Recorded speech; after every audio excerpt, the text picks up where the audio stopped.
Emily was born and raised in a quiet town outside Des Moines, Iowa. The kind of place where folks know your name, your daddy's job, and the number of casseroles you bring to the church picnic. From the outside, her life looked simple. But inside the four walls of her home, behind those lace curtains and Sunday smiles, was a woman silently drowning. At 289 pounds, Emily had long stopped seeing herself in the mirror. She didn't even own a full-length one. Her days were filled with routines: making breakfast by 6, washing laundry by 8, and pretending she didn't hear the cruel jabs her mother-in-law, Patricia, made every time she visited. Patricia was the kind of woman who wore pearl earrings to the grocery store and judged people like it was her religion. "She's not just big, she's lazy," Patricia once whispered to her son, thinking Emily had gone to the kitchen.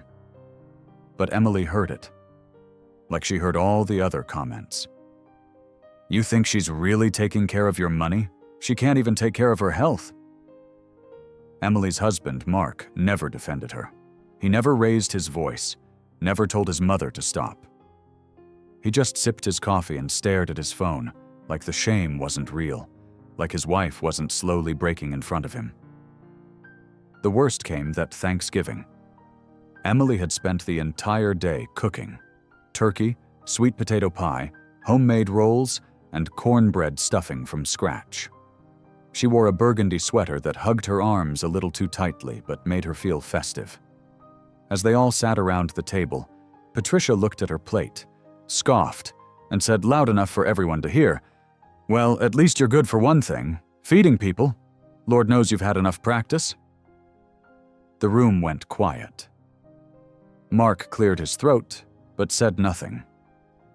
Emily stood there, frozen. No one met her eyes. Her hands trembled as she slowly sat down, pushing her plate away. That night, after everyone had gone and the house smelled like cold gravy and disappointment, Emily cried alone in the laundry room, her face buried in a towel. She felt invisible, worthless, discarded. Like all her value had been reduced to how many pounds she carried and how much food she could make. But what Patricia didn't know, what even Mark didn't see, was that something cracked open in Emily that night. It wasn't loud, it wasn't dramatic, but it was real. A tiny flame sparked somewhere deep inside her. A voice, small but certain, whispered, "This is not the life I was meant to live." She didn't know how. She didn't know when. But Emily promised herself one thing: she would never let that woman steal her power again. And for the first time in years, she went to bed not thinking about food, but thinking about freedom. The morning after Thanksgiving, Iowa was blanketed in a thin layer of frost. Emily stood on her porch, wrapped in an old coat, holding a cup of lukewarm coffee. Her breath came out in soft clouds. The trees were bare, the sky was a dull gray, and the silence outside felt more honest than anything she'd heard from her own family the night before. Inside, Mark was still asleep, or pretending to be. Emily didn't care anymore. Something inside her had shifted. She didn't know where to begin, but she knew she couldn't stay stuck. Not in this body, not in this silence, not in this version of life that had no joy, no respect, no self-worth. She walked to the bathroom and stood in front of the mirror. Really stood there. She hadn't looked herself in the eyes like that in years. Her cheeks were puffy, her belly stretched out beneath her shirt. Her arms felt heavy. She didn't flinch, she didn't cry, she just looked. And then she whispered, "You're not the problem. They are." By the end of that week, Emily had cleared out the pantry. Gone were the boxes of sugar cereal, the bags of chips, the comfort foods that had dulled her pain for far too long. In their place were oats, lean meats, vegetables, and frozen fruits. She didn't announce it. She didn't post anything online. She just got to work. Quiet, consistent, determined. At first, Mark didn't notice. He still came home late, still left empty beer cans in the living room, still asked what was for dinner, like it was her job to serve him. Emily didn't fight. She didn't beg. She cooked healthier meals, smaller portions. She started walking every morning, slow at first, just around the block. But by the second week, she was doing 2 miles before breakfast. It became her escape, her peace, her new ritual. The weight didn't fall off fast, but it fell. 5 pounds in the first week, then 8, then 11. By the time December rolled around, she was down 17 pounds. Her clothes were looser. Her face looked clearer. For the first time in years, her body started to feel like it belonged to her. But it wasn't just the weight. Her values were changing. She stopped tolerating Mark's silence. One night, when he rolled his eyes at her roasted veggies and grilled chicken, she looked him straight in the eye and said, "You don't have to like it. You just have to respect that I'm trying." He didn't say much, but he didn't scoff again either. The next day, she walked into the public library and checked out 3 books, one on nutrition, one on emotional trauma, and one about building financial independence.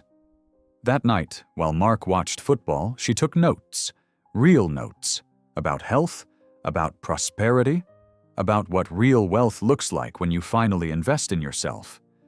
It wasn't just about losing pounds anymore. It was about gaining power, reclaiming space, remembering who she was before the world told her she wasn't enough. By New Year's Eve, Emily had lost 27 pounds. She wrote it in a journal next to a simple promise. "In 12 months, I'll be unrecognizable, not just in size, but in strength." The small town of Iowa didn't notice her yet. But it would. By the second week of January, Iowa was deep in winter. The roads were dusted with snow, and the wind bit through even the thickest coats. Emily didn't care. She zipped up her jacket, pulled on her wool hat, and walked those 2 miles every morning before sunrise. Not because someone told her to, not to impress anyone, but because it made her feel alive. She'd lost 33 pounds by January the 22nd. She knew the exact number because she weighed herself every Friday morning, right after her walk. It wasn't about chasing skinny. It was about claiming her health, her power, her voice. For the first time in her adult life, Emily had control over something, and that control gave her peace. Patricia hadn't called since Thanksgiving. No texts, no drop-ins, no fake apologies. Mark acted like it was normal, like that absence didn't mean something. But to Emily, the silence felt like a crack in the wall. Something was shifting, and not just in her body. One evening, while folding laundry, Emily looked at Mark and said, "I've been thinking about taking a class, maybe bookkeeping, something to get me out of the house." He looked up from his recliner. "What for?" She didn't blink. "Because I want more than this." Mark scoffed. "You don't need to work. I make enough money." Emily folded a towel. "It's not about the money. It's about purpose, about values." Mark rolled his eyes and turned back to the game. "Suit yourself." But she didn't let that stop her. By the end of that week, she'd enrolled in a free community college course downtown, 2 nights a week. She packed her books in a hand-me-down tote and sat in the front row, scribbling notes like her life depended on it. And maybe, in a way, it did. The weight kept falling. By mid-February, Emily was down 41 pounds. She bought new jeans, nothing flashy, just a pair that fit her better and didn't sag at the waist. At the grocery store, a cashier looked her in the eye and said, "You look great." Emily smiled, a real one, and said thank you without shrinking into herself. Prosperity started showing up in small ways. Her energy returned, her skin cleared. She stopped getting winded walking up the stairs. She slept better. She woke up with ideas, with motivation, with clarity. And slowly she stopped waiting for Mark's approval. She didn't need it anymore. Her wealth wasn't in his wallet. It was in her new self-worth. But not everyone was blind to her changes. On a cold Tuesday night, as she walked out of class, a car pulled up beside her in the parking lot. The window rolled down. It was Patricia. "Emily?" Her voice was hesitant. "You look different." Emily gripped her tote a little tighter. "Evening, Patricia." Patricia tilted her head. "What's this I hear about you going back to school?" Emily met her eyes without flinching. "I am. Learning about finances, bookkeeping, understanding how to manage money and build a future." Patricia blinked. "Oh. Well, that's good, I suppose." Emily gave a small smile. "It's more than good. It's healthy. It's freedom." Patricia didn't respond. She just nodded, almost like she didn't know what to say to a version of Emily that didn't cower. And for the first time, Emily walked away from that woman not feeling small, but feeling strong. March rolled in with cold wind and muddy streets. Iowa wasn't done with winter, but Emily was done waiting for the seasons to change before she did. By March the 5th, she had dropped 54 pounds. She wrote it in her journal just like every Friday morning, in neat, hopeful handwriting. This was no longer a phase. It was her life now. At school, she was thriving. Her bookkeeping class wasn't just about numbers. It was about learning the language of money, how it moved, how it worked, how it could build or destroy lives. Emily soaked it in like someone starving for more than food. For the first time, she started thinking about prosperity, not just survival, about wealth, not just scraping by. She started imagining a life with freedom, health, and the kind of values that didn't depend on anyone else's approval. She also got a part-time job. It wasn't glamorous, just a few hours a week at a small accounting office in town. But it was hers. Her name on the clock, her paycheck, her earned money. The first time she held that envelope, she cried in the car. Not because it was a lot, but because it was hers. Mark noticed the changes, but not in the way Emily had hoped. He became quieter, colder. He didn't ask about her job, didn't comment on the weight loss. One night she made a healthy dinner, grilled chicken, brown rice, sautéed spinach. He barely touched his plate. "You don't cook like you used to," he mumbled. Emily set her fork down. "You mean I don't make enough butter and sugar to hide how miserable I was?" He looked up, surprised. "I didn't say that." "You didn't have to," she said softly, then stood and took her plate to the sink. That night, she didn't cry. She journaled. She wrote about emotional abuse, about silence being just as loud as insults. She wrote about the cost of staying small to keep others comfortable. And she wrote one sentence that burned in her chest. "I refuse to shrink myself, so others don't feel insecure around my growth." By the third week of March, Patricia started showing up again. Not uninvited, but unannounced, ringing the doorbell with store-bought pies and fake warmth. "Hi, sweetie," she chirped one Saturday morning, stepping into the house without waiting for an invite. "I thought I'd bring dessert. I heard you've been dieting." Emily stood straight. Her waist was visible now, her arms smaller. Her face had structure again. "I'm not dieting," she said calmly. "I'm healing." Patricia's smile faltered. "Well," she said, setting the pie on the counter. "Whatever it is you're doing, you look less like yourself." Emily smiled. "Thank you. That's the goal." There was tension, thick like syrup. Emily didn't fill it with nervous laughter. She just looked Patricia in the eye. Steady. Whole. For the first time, the power dynamic had flipped. Later that evening, Emily sat at the kitchen table, with her planner open. She circled the date.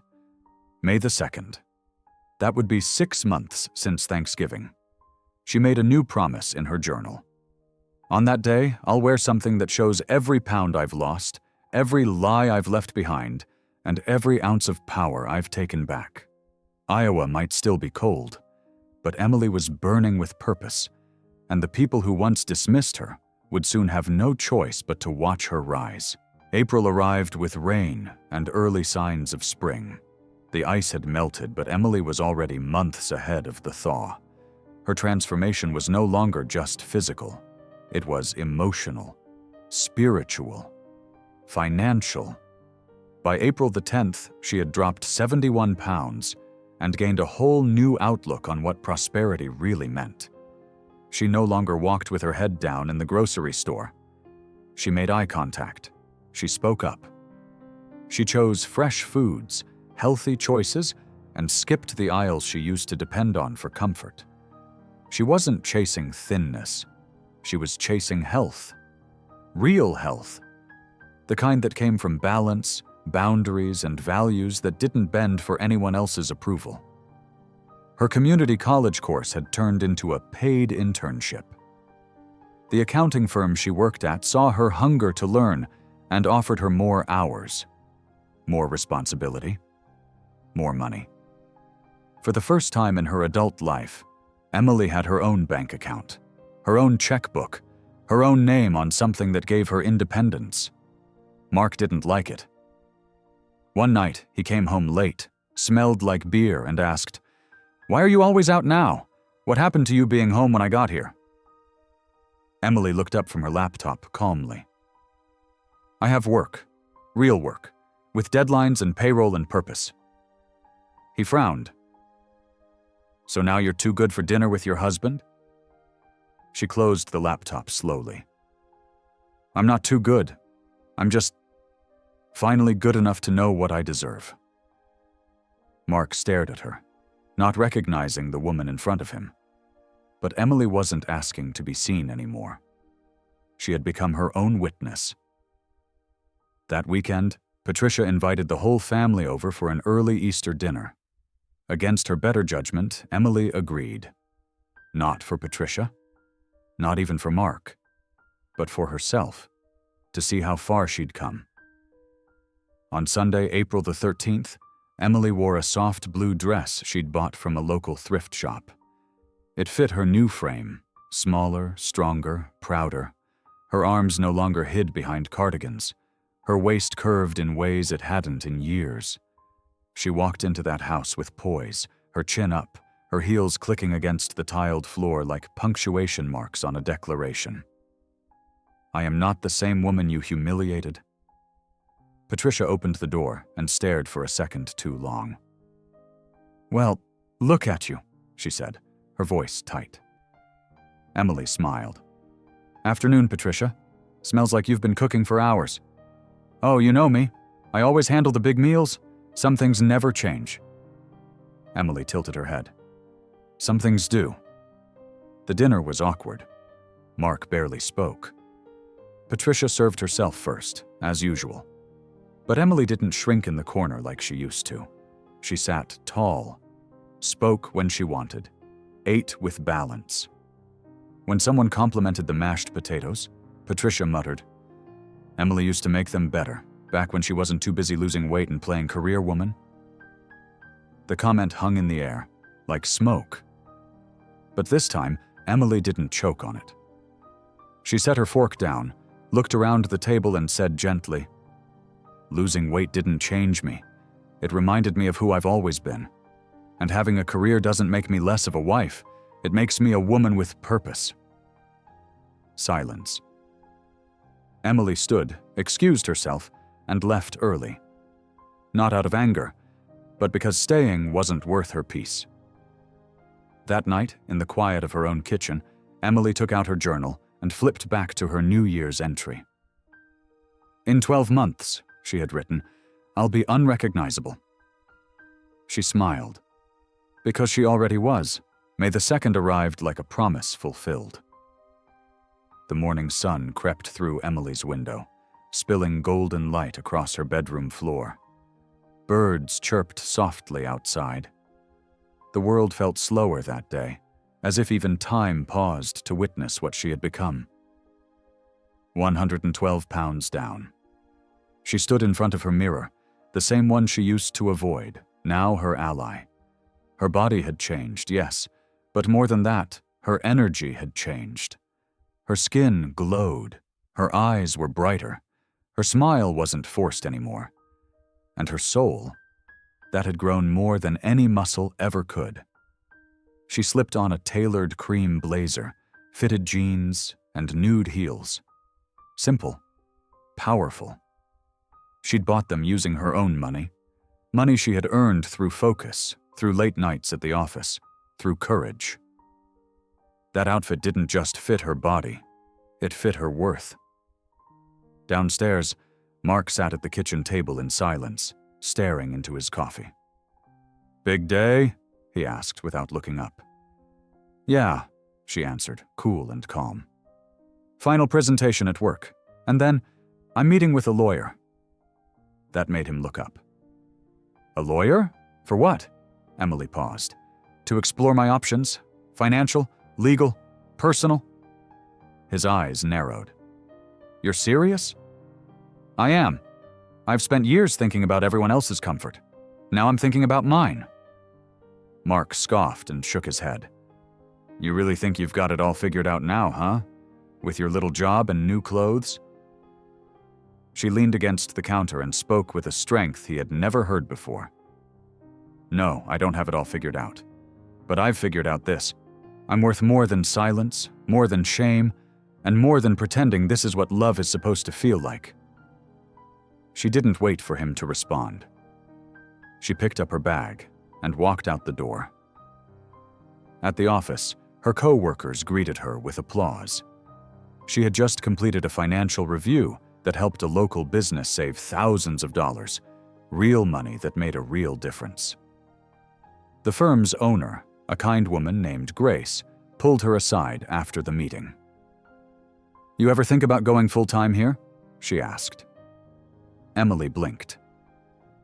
"Are you offering?" Grace smiled. "You've got a gift, Emily. Numbers, people, integrity.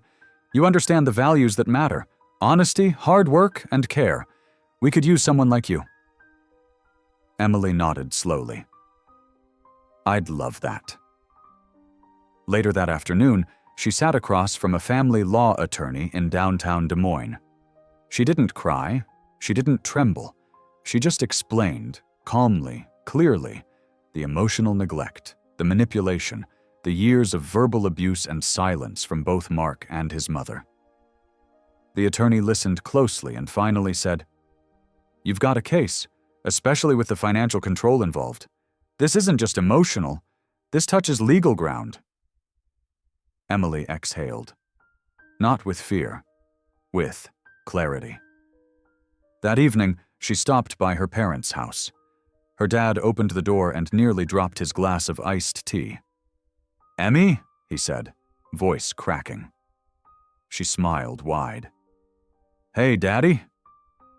Her mom came rushing to the door behind him, tears forming the second she saw her daughter standing there.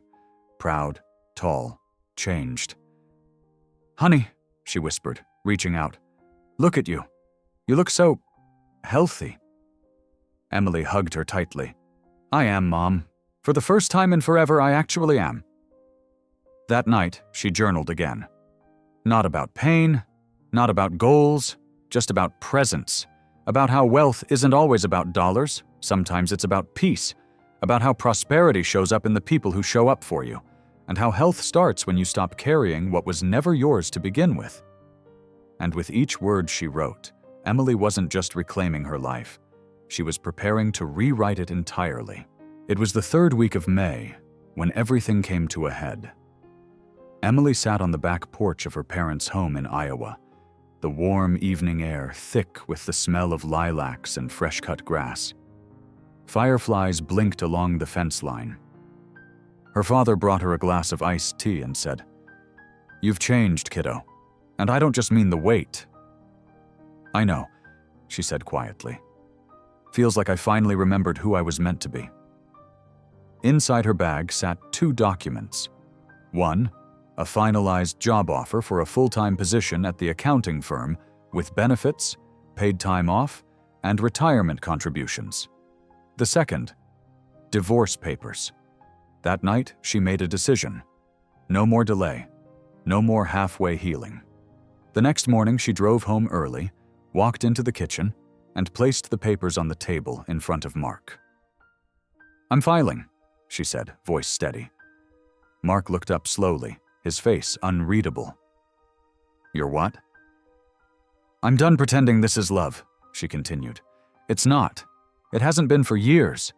And I refuse to keep shrinking myself for a man who doesn't even see me." He leaned back in his chair, scoffing. "You're acting like you're some queen now just because you dropped a few pounds." She took a deep breath. "No, Mark. I'm acting like a woman who finally understands her worth." He stared at her, but she didn't flinch. "This house, this silence, your mother, all of it, it's not my home anymore. I want peace. I want real prosperity.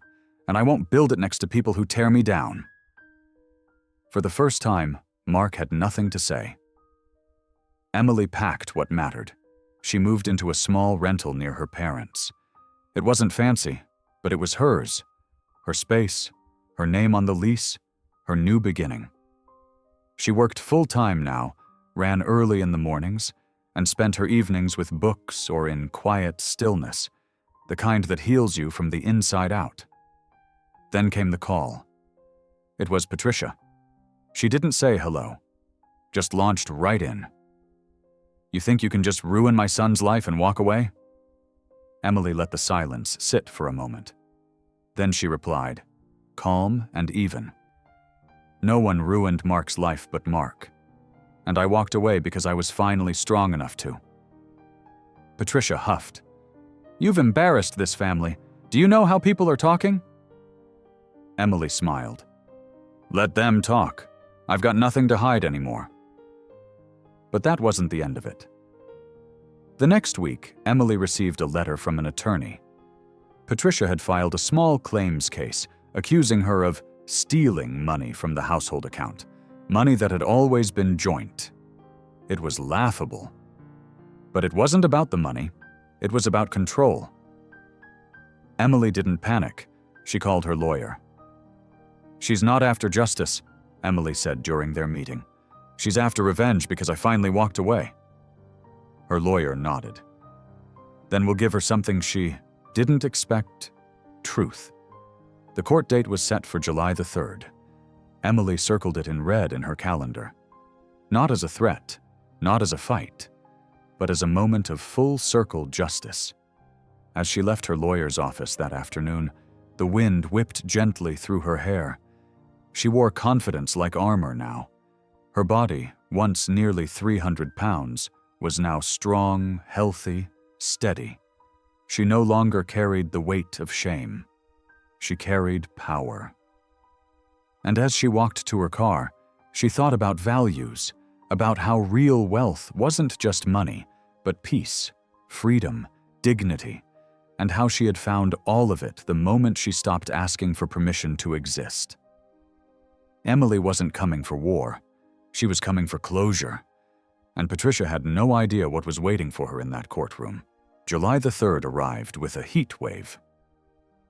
By 9 o'clock that morning, the Iowa courthouse parking lot shimmered under the sun, and Emily stood tall in a navy blue suit tailored to her new shape.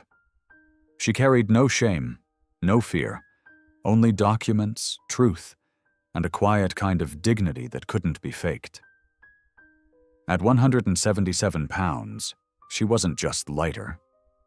She was free. She walked into the courtroom with her lawyer beside her. Her posture was firm, her breath steady. Patricia was already seated at the other table, dressed in stiff beige, eyes darting across the room. When she saw Emily, something flickered in her face, something that looked a lot like regret. The judge entered at 9:32. Proceedings began. Patricia's attorney started by accusing Emily of misusing household money, that she'd taken funds from Mark's account, spent it without contribution, and now owed repayment. Emily didn't flinch. Her lawyer rose, calm, prepared. "Your Honor," she began, "the account in question was joint. Every purchase, every dollar spent, groceries, utilities, basic needs, all of it documented. And more importantly, Ms. Emily Davis contributed not just financially but emotionally and physically to a home where she was belittled, disrespected, and isolated for years. That's not theft. That's survival." Emily was asked to speak. She stood. Her voice didn't shake. "For over a decade, I gave everything I had, my time, my labor, my health, to a household that never valued me. I was mocked for my weight. I was told I didn't deserve better, but I rebuilt myself from the ground up. I earned my own money. I built a career. I invested in my health. I'm not standing here for revenge. I'm standing here because this lawsuit was meant to humiliate me again, but I won't let that happen. Not anymore." The room was silent. Even Patricia avoided eye contact. The judge took a moment, then gave the ruling. "Case dismissed. There is no legal ground here. What I do see is a woman who changed her life and a bitter attempt to control her. Ms. Davis, I wish you continued prosperity." Outside, the air felt different. Lighter. Emily stepped into the sunlight and let the warmth touch her face. Her lawyer shook her hand and said, "You did more than win a case today. You closed a chapter." Over the next few weeks, word spread around town. People began to see her not as the fat wife who disappeared, but as the woman who had rebuilt her life from scratch. The woman who had faced public judgment and private pain, and come out the other side stronger. Emily continued working full-time. She started saving for a down payment on a home. She joined a local women's support group, mentoring others who felt invisible or stuck. Her story became a quiet inspiration, not because of revenge, but because of resilience. One day in late August, she was walking out of the grocery store when a young woman stopped her. "Are you Emily? The one from court?" Emily smiled gently. "That's me. I just wanted to say, what you did, it gave me hope." Emily thanked her, got into her car, and drove off, windows down, radio playing, the wind rushing through. Not a care in the world, not a single string left pulling her back to the version of herself that was once too afraid to speak. She had gained so much more than she ever lost: her health, her peace, her financial freedom, her voice. And as she looked out across the Iowa fields that raised her, she whispered to herself with full clarity, "This is what real wealth feels like." And you, have you ever had to rise from something that tried to break you? Drop your story in the comments below. I want to hear it.